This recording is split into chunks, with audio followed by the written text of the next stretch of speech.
welcome back to Life First TLC. I'm Laura. And I'm Jay. And today our special guest is Megan. Hi, Megan. Hi, how are you? Great. We're so excited to have you. So can you go ahead and tell everybody, what are you? Sure. So my name is Megan, as you said. I am 29 years old. I live in Baltimore with my dog, who hopefully doesn't interrupt this podcast. I feel like she always knows when I'm doing something and decides to bark. But I work as a marketing executive at a global affiliate marketing network, and I received a living donor liver transplant in December of 2019. Great. So can you tell us a little bit, what was your diagnosis that led to the liver transplant? Sure. So it was a very long, complicated path that led to my liver transplant. So I started getting sick when I was 19 years old. I was a college student, just living life. And I started getting really bad abdominal pain and really, really bad itchy palms and soles of my feet. And it was an itch that scratching wouldn't alleviate. It felt like my blood was itching, like there was nothing I could do to stop it. So I went to an urgent care center, and they're like, we have no idea what's wrong with you. We're going to send you to another doctor. And again, it was like, we don't know what's wrong with you. So over the course of a couple of years, I saw a couple different gastroenterologists, and it was always like, we just don't really know what's going on. A couple of them were like, I think it's just in your head. And I'm like, I'm telling you, this is not in my head. Like, so you I know itching that whole time. It would come and go periodically. So, and I don't mean like by a couple of days, I mean like months. Like it would just be a couple months and then it would go away. And it's like, there was nothing specific that would kind of make it go away. So these gastroenterologists, would try different medications that they would say, like this has worked for a couple of patients, but it doesn't always work. And for me, I just never really found something that worked. It got to the point that I had to be prescribed Ambien just to be able to sleep, because otherwise I would just be up all night, scratching. And so I just kind of was living with this pain and itching that would come and go, and, also like fatigue and the other kind of stuff that comes along with liver disease, but they just really didn't know what was wrong. And I ended up at Johns Hopkins. I'm from Baltimore. So I ended up at a doctor there who was trying to figure everything out. And he was kind of like, I don't know what's wrong with you, but I know this is your liver, and I'm going to refer you to one of my colleagues who specializes in that. And that's kind of the first time I had a little bit of hope, because I was like, finally a doctor who says like, this isn't my expertise. I don't know what I'm doing. I'm going to send you to somebody I think can help you, versus just being like, I think it's in your head because I can't figure out what's wrong with you, And so around this same time, I would say at this point, I'm like about 22, had graduated college, but was just like miserable the whole time. And my younger brother turns 19 and starts getting sick. And so they kind of knew right away. I was now at this doctor who was like, I know this is your liver. I just can't really figure out what is going on. And my younger brother starts getting sick. And so he's in college down in Norfolk, Virginia, but we bring him up to our doctor, and he's like, okay, this is definitely something genetic. Like if both of you are getting sick. And so he actually, for whatever reason, his liver failure progressed a lot faster. And by the time they found it, by the time he started being a little symptomatic, he was in like full liver failure. He actually developed cirrhosis of the liver. And so he was transplanted actually 3 years before me. So we've gone through a lot of genetic testing as a family. I have individually, I've traveled up to Yale to do testing for like rare global liver diseases. And the closest thing they can come to is something called progressive familial intrahepatic cholestasis, or PFIC. And a lot of our my symptoms, especially the itching, is very common. My brother never had itching, so our symptoms were never quite the same. And genetic testing wasn't a complete match for that PFIC. So it also normally presents in infancy or early childhood, and we were both 19. So it's kind of like that's our diagnosis, and there are constantly different types of PFIC being found. It's a very rare disease, and so that's kind of how we've been labeled, but they're like, we're still not sure like that's what it is. So I might not ever know, but I have allowed them to continue testing my genes in the hopes that maybe one day, somebody wherever in the world will be a match and maybe it will help them. But that's my crazy journey to liver transplant. So, yeah. So you had, I hate to say the fortunate, but like the fortunate nature of having gone through this with your brother, kind of knowing what to expect. Did you guys use the same transplant center, or were you guys at different ones? Yeah. So he went through transplant first, and he had it at Johns Hopkins, where our hepatology team was already. And so he had his, and I was there kind of through the whole process. And so when it came time for my transplant, I was already seeing the Hopkins team. And I saw, the same surgeon that he saw. So very familiar with our family, and it was kind of nice having my brother go first. I feel bad. He's like the younger brother. I feel like I should have been going first, but it was kind of nice to have somewhat of an expectation of kind of what was to come with transplant, because even when he had his transplant, they couldn't say with 100% certainty that I would need one. They said it's likely, but because we don't know what's really wrong with you, we can't say for sure. And so it was another 3 years from his transplant until my liver started really failing to the point that they said, we need to list you. But I was listed at the same center, the same exact team as my brother, which, as I said, was nice to kind of have somebody else go first. But again, every experience is different, and there were so many differences within our transplants as well.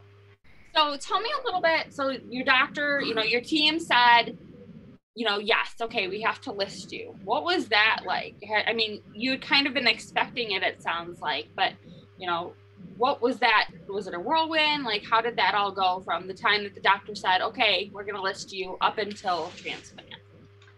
Yeah. So I kind of always just in the back of my head thought that this was in my future. And my mom kind of saw that as being pessimistic. I saw it as being realistic and just like not wanting to have that shock. Like I'm sure so many other people have when they find out they have to have a liver transplant. In my mind, I was like, I'd rather just be prepared for it. And when it comes, it's like, I knew it was coming. So I was listed in August of 2019. And my brother also had a living donor liver transplant. And because what we have is so rare, our MELD scores, which is what determines your place on the liver transplant list, really weren't indicative to how sick we were.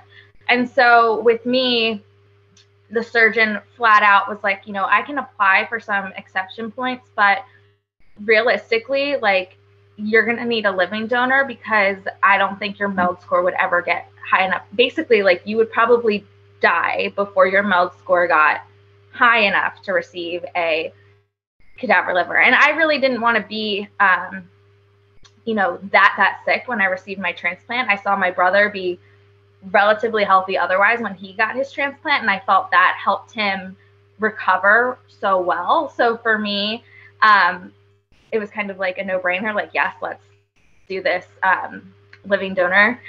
And so my brother and I have different blood types. So anybody who had volunteered to, be a match for my brother was not a match for me. So the search was kind of a new start, but the amount of people who volunteered, like, messaged me, people that, like, maybe I went to elementary school with, or friends of friends who I didn't even know, but just, like, heard about it through my, like, colleagues at work and were like, how do I get tested?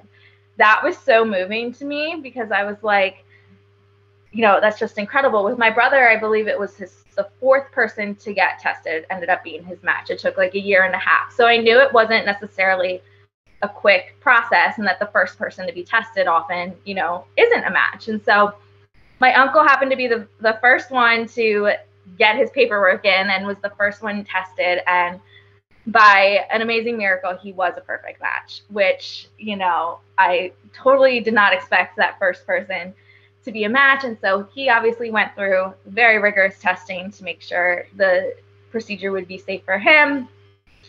And so from the time I was listed, end of August, we found out surgery was a go with him right before Thanksgiving.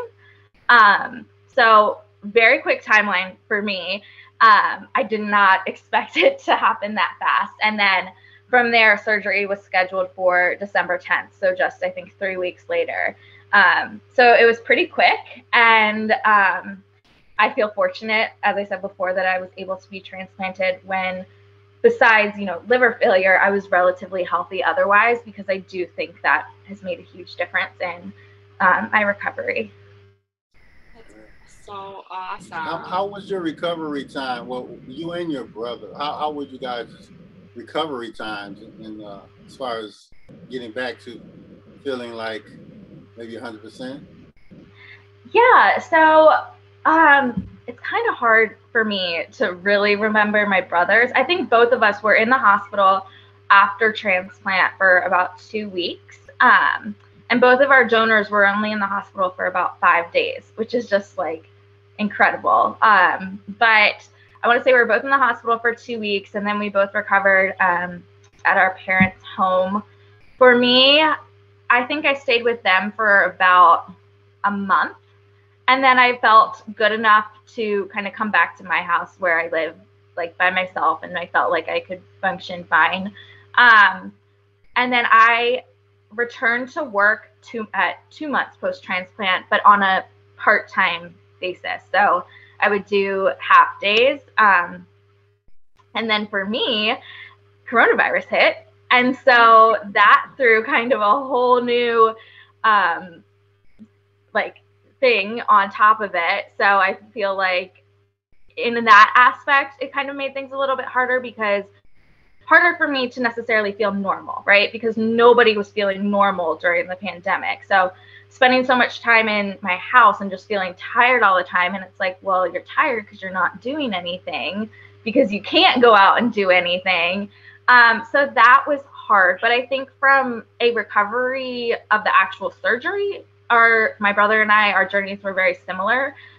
It's very common for living donor liver transplant recipients to need to get stents in their bile duct, because they're using part of your own and part of the donors, and they don't always match up perfectly in size. And so that was something I watched my brother go through for his first year. And my dad has since told me, you know, like when Eric, my brother, was going through that, he was so nervous that it was like it meant that like the liver was not, his new liver wasn't, you know, taking well, or something was wrong. And then finally, towards the end of it, when he was finally getting his stents out, somebody mentioned to him like how, oh my gosh, this is so common for living donor surgeries. So then it was like, for me, they were like, oh, we expected this. Like, we're not worried about it. Like, I feel like for my parents too, it was so nice to have, I mean, obviously, like, they're concerned about both of us, but when it came time for me, it was almost like they were pros at it and knew like what to be really concerned about and what was kind of normal. Right. That's such an interesting story. Yeah. I real quick, I also want to follow up. And how often did you have to go back? Do you guys still do biopsies and have to go back? And how often is that process? Yeah, so I was getting those stents about every 2 months. If I went longer than that, I would typically get an infection just because it would start to block up a little bit. And so for me, after my transplant, I got to come home on Christmas Eve, spend Christmas Day at home, and then I spiked a fever and was right back in the hospital for about 2 more weeks. And so here she is saying hello. But throughout I would say the first year, there were maybe 2 or 3 other times that I had to be admitted for just little infections, like something like that. And my brother went through very similar things. I don't know how many times. And I still get my blood work. I just switched to every 2 weeks. I was getting my blood work every week for the first year. My brother goes about once every 3 months now that he's 4 years out. And he doesn't really get any biopsies or anything like that, just his blood work. As long as it looks normal, he's good to go. And I really only have any procedures if I'm having any, complications or symptoms. Yeah, absolutely. So can you tell me, post-transplant, we know that all transplanted patients need to be on anti-rejection medications in order to keep themselves healthy. Can you tell me, we've heard from some people, as well as, Jay himself, who that's a huge change, not only lifestyle change, but with their body. Can you tell me a little bit how that was for you? Yeah, absolutely. So certainly came out of the hospital on a lot of medication, as all transplant patients do. My main anti-rejection medicines that I've been on for the past year were tacrolimus and prednisone. And so I finally went off prednisone about a month ago, and I'm like so excited because that's probably the drug that's affected me the most. As anybody who's taken prednisone knows, it's great at what it does, but it's awful on your body. So I think the biggest change I've seen is weight gain from prednisone. I say from prednisone, it's probably also half that coronavirus pandemic, like 15 from snacking in the house, But that I think has been like the most noticeable to me. With the tacrolimus, I had some shaking, tremors that were pretty bad. So they switched me to Envarsus, which is like extended release tacrolimus. And that's helped with those a little bit. Sorry, somebody wants to play with her soccer ball. But other than that, I would say the medications really, from a side effect standpoint, didn't bother me too much. And I was on some medications prior to transplant. And so I was kind of used to being on a medication schedule. So I think that, it was a little bit different. Like, I think I was more so careful about what time I was taking medications. Like beforehand, it would be like, oh, I'll just take it before bed. And then I feel like right after transplant, you're like, I got to take them at 9 and 9. Like, yeah. You're so worried that like, if I take this at 9:15, I'm going to go into rejection, which is like not the case. But, I think you're just extra careful. But I would say, it was more so some of those side effects than like the actual medication, like schedule. I'd like to go back to, so when you were talking about, you had an overwhelming number of people who were willing to get tested for you. Can you tell us a little bit? I know that a lot of people who might be seeing this are searching for donors for either kidney or for liver. What was kind of your strategy? What did you do to be able to reach people and let them know that there was this need for you? Sure. So I am very fortunate that I have a very, very close family, and it's a pretty large family. And so basically anybody in my family who was my blood type was like, sign me up, I will get tested. And actually I'm B positive, which is kind of rare. So for me, they told me I could look for B and O donors. And so my uncle ended up he was O, and who ended up being my donor. But so besides family and kind of just like my family, I feel like in our area here in Maryland is very connected too. So I feel like a lot of that was their word of mouth and friends of theirs just being like, oh, I'll be tested. But also just on social media, I posted something that I was looking for a donor. And I think that with people like my age and my friends, by sharing that, very quickly kind of just got people that they knew who were like, I will get tested. And I think, a little bit of that is while I was so grateful to have all those people volunteer, I'm not sure that all those people who were volunteering who didn't know me well really knew maybe what they were volunteering to get themselves into. It's a little bit different than, like, say, donating blood, right? Like, it's a big operation. And so you kind of always wonder, like, which I would never, like, hold against anybody, but if they, once they got into the details of it, if they were still as, like, gung-ho about being tested, if they really realized, kind of what all would go into it. And they very well could be. But I just think that's something while it spread very quickly through word of mouth, maybe not everybody knew exactly, what they were volunteering for. Yeah. And we've heard that from other people's stories too, is that, like, oh, they had, there might have been a couple people who were willing to come forward, and then after they realized, like, it's a surgery and, like, here's all the steps you have to go through, it's like, or once they had some time to think about it. So yeah, absolutely. Yeah. I think that's absolutely could be the case. Can you tell me a little bit, what was your uncle's recovery like? Obviously he was there with you in the hospital, and then you said he was there for just a couple days after, right? Yeah. So going into it, I know he was very nervous. My uncle had never had, like, any sort of surgery or anything like that before in his life. So going into this was like, it's a big surgery. And so he was, he came out, he was in a little bit of pain right afterwards.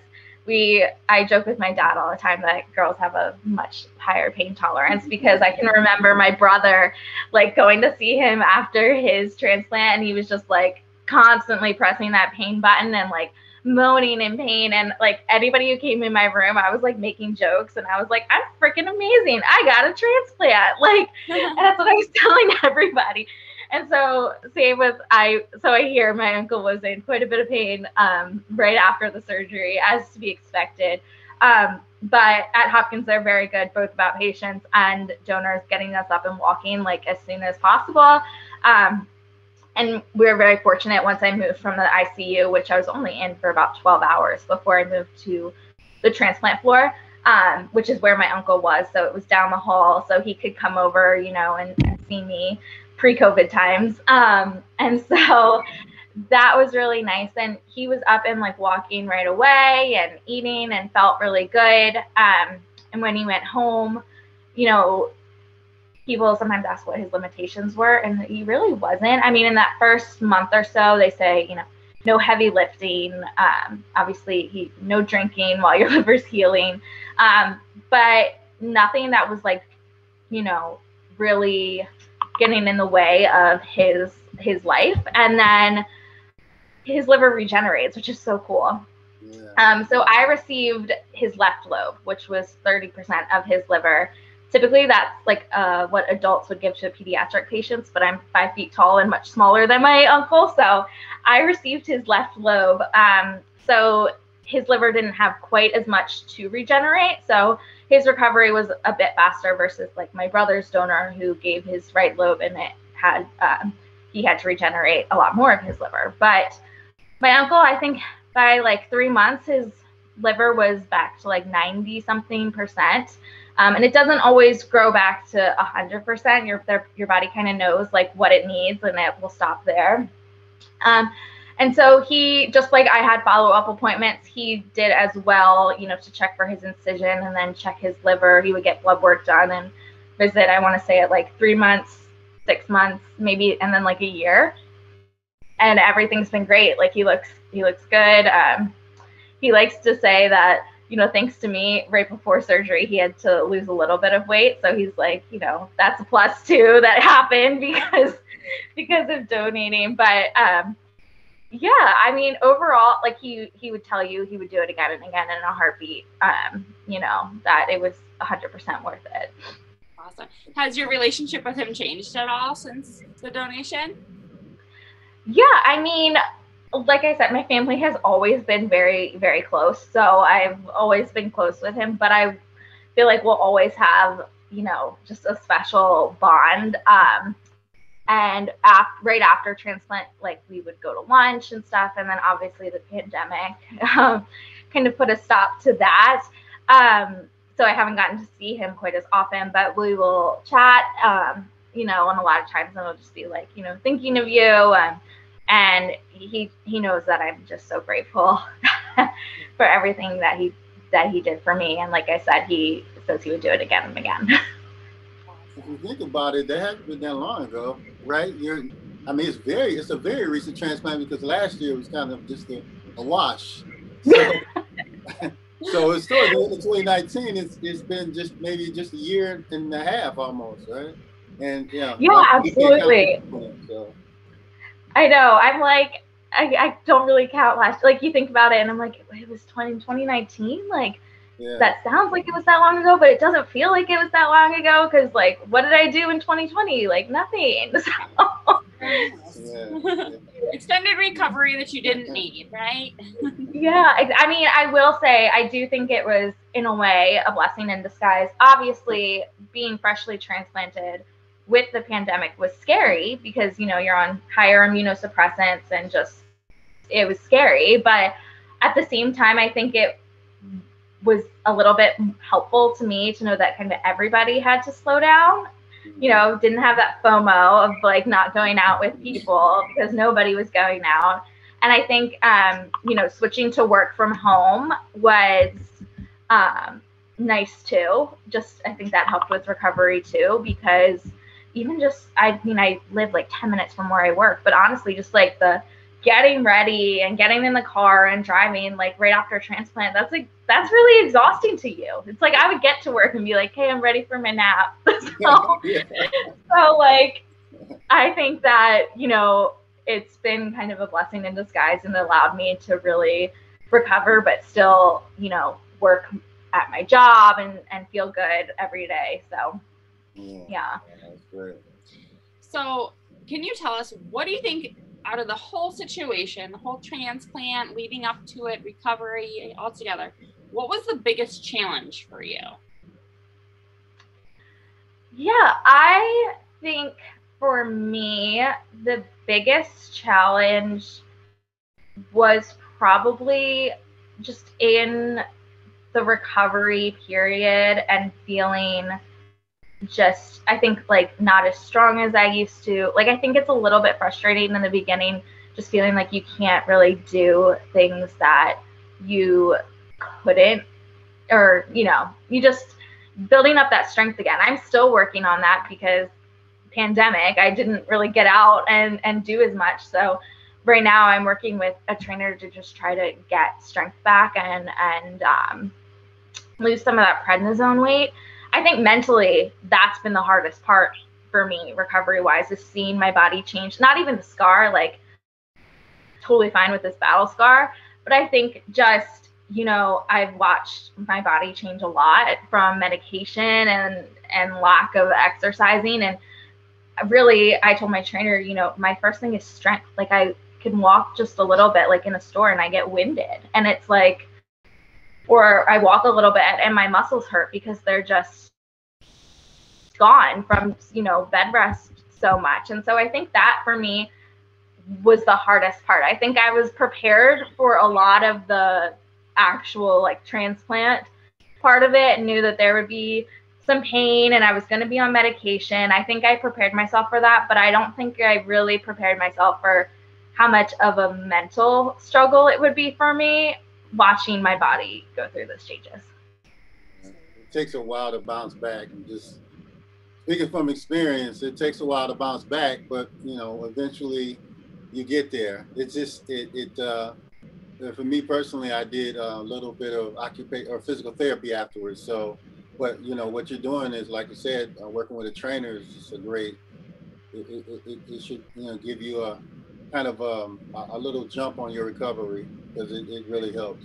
You get some physical activity in, because you know, you don't think about how hard it is to snap back. So yeah, absolutely. And I feel really grateful I'm working with somebody, and I was very you know, I had some friends be like, why don't you work out from home? And you're like, I'm like, it makes me nervous because it's like, I don't know what I could do wrong and then, you know, get a hernia or something like that, like just complicate things even more. And so I was like, for me, and I'm the only one in the gym when I go, and I'm masked, and I feel comfortable doing that. I was like, but I just need somebody to really walk me through and be like, this is how to do it properly, so you can build up that strength, but not injure yourself. And so I am slowly starting to feel a little bit stronger, which I think will help a lot with feeling more normal. So glad to hear that. And then, so flip that question around, what do you think is the greatest? What was the best part of this, coming through to the other side? Yeah, I think it's definitely brought my brother and I closer. I mean, we were always close, but I think it's a very unique experience for siblings to go through together. And just being able, especially for me, to be like, do you remember this happening? I don't remember him gaining weight from prednisone, and he's like, I swear I did. I'm like, you look like normal. Like, I don't believe that you did that. But just to be able to say, like, do you remember this happening, or like, do you remember feeling this way? So I think that's been like a huge benefit, is just that's something that will always tie us together. And I think you really just come out with this sense of like living life to the fullest, as like cliche as that is.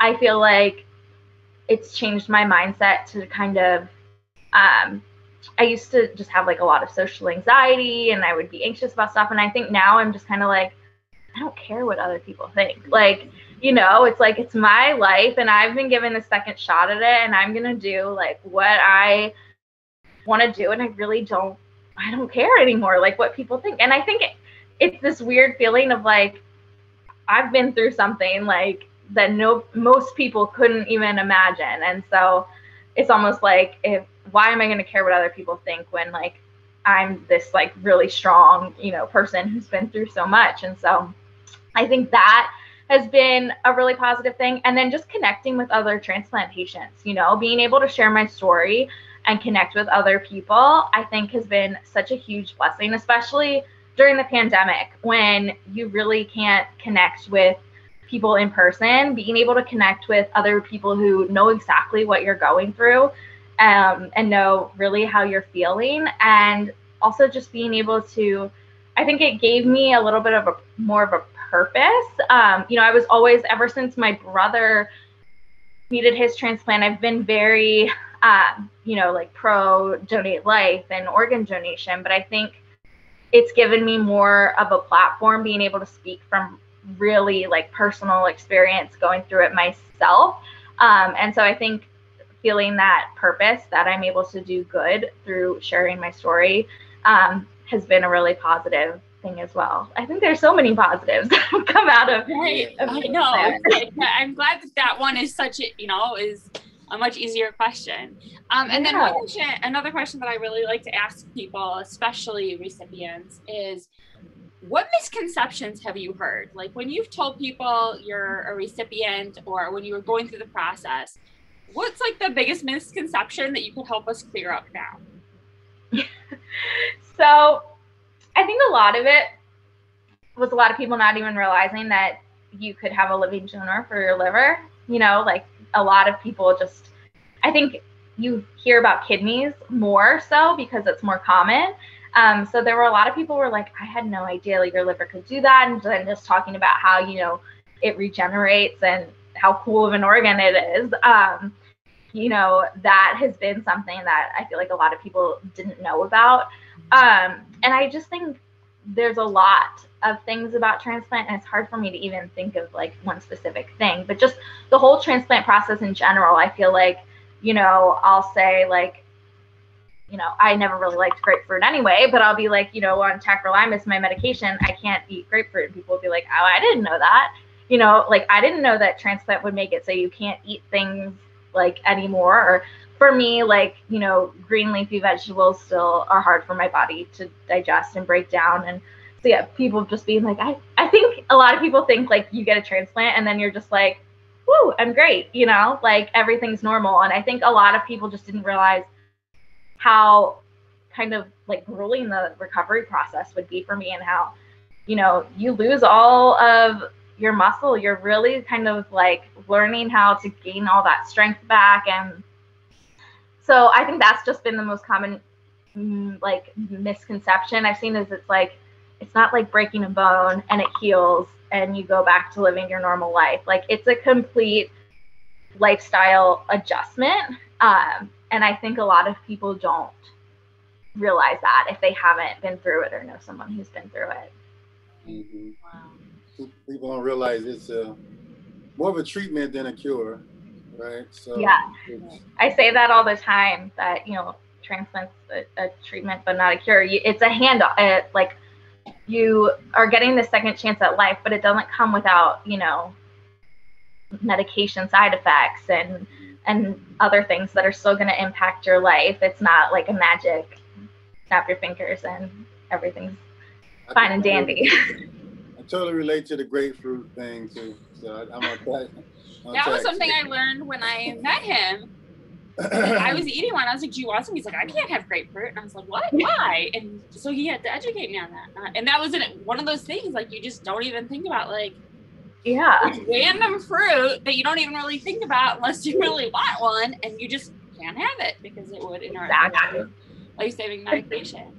And then my last question for you, I don't know if you'll have any more, is if there is one thing that you can tell people who just found out that they have to have a transplant, in particular a liver transplant, what is one thing that you want them to know? I think it would just be like, this news isn't that your life is over. This news is that you're getting a second chance at an even more incredible life, and that it's going to change you. And yes, there's going to be tough times, but you're going to come out of this so much stronger with a whole new, like, lease on life. And I think it's such a positive thing. I mean, any transplant recipient that I talk to, obviously we have complications, but I feel like in general, the people that I speak to who have gone through transplant, it's just like the positives that come out of their life on the other side, and just being able to live, you know, in less pain and be healthy and do those things that you like to do. So I would say, you know, focus on that, the end goal. Don't focus on, you know, the surgery and any pain you're going to be in and what the recovery is going to be like, because you're going to get through it and you're going to see brighter days on the other side. That's awesome. That's so uplifting. I love hearing that. Right. Did you have any other questions? No, I just, you know, I just appreciate you sharing your story with us. And it's just, and to think that you and your brother both, you know, were transplanted, and now you, like I said, it just gives you that inseparable bond now, and it's just great.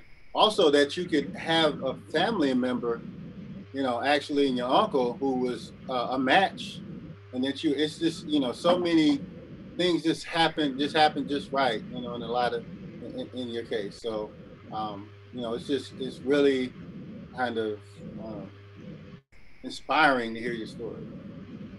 Well, yeah, thank you so much, and thank you for giving me this platform to share. I love talking about it in hopes that, you know, it'll help either somebody who's getting ready to go through transplant feel a little better about it, or, you know, encourage somebody to register to be an organ donor. So thank you. Well, thank you everybody for tuning in today, and we can't wait to see you next time on Lifers TLC. Bye. Thanks for joining us today. Make sure to like and subscribe so you don't miss our next guest. We need your help to spread support and awareness for organ transplant and donation. Please share this video and channel with your friends. Tell someone something that you learned or heard from today's guest. Get in touch with us if you'd like to join us as a guest. See you next time. Peace.